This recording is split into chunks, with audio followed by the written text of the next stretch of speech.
Hello, my name is Andrew Messier, and this is my program. I made a math quiz for young children just learning math, and we're going to start up at the top with the four variables. I made these variables to create the numbers that you see on the screen, like this. I use them to make the questions that the quiz is based off of. And right here, you can see the variable question number is a random number from 1 to 5. This chooses which question is on the screen. This is the variable for score. This is how we keep track of your high score is. This is the object button class for con. Right here, this is the defining function of it. Here's the draw method, how it looks. This goes through and it checks to see if the mouse is inside of the button. And here, the handle mouse click telling the button to activate when it is clicked and the mouse is inside of it. The variable new question makes a new question appear. It's very self-explanatory.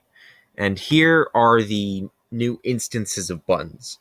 There is a button specific to each question that has a correct answer.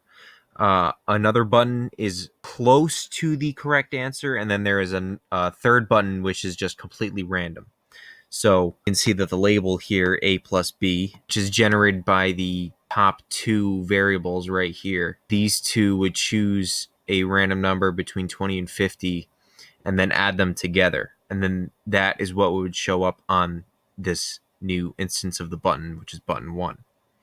And then on click, which gives the score +1, which is what makes the score go up once you click the correct answer.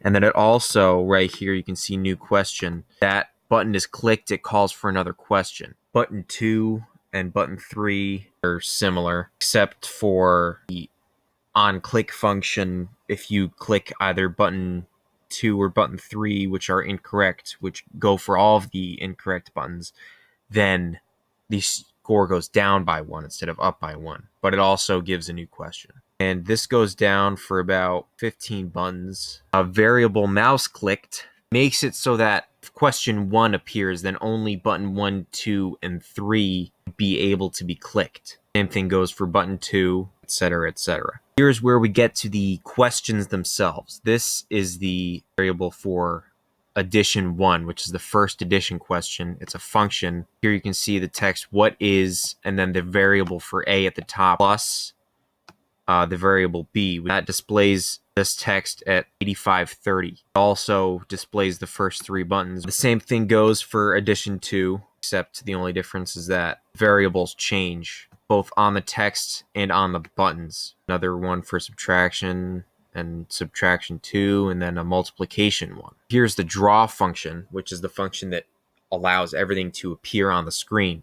This is the background. If the question number is 1, then it will display the function addition 1. And this just draws all of the different questions when they're being called by the question number variable. Now this down here shows the score, which would be displayed right here.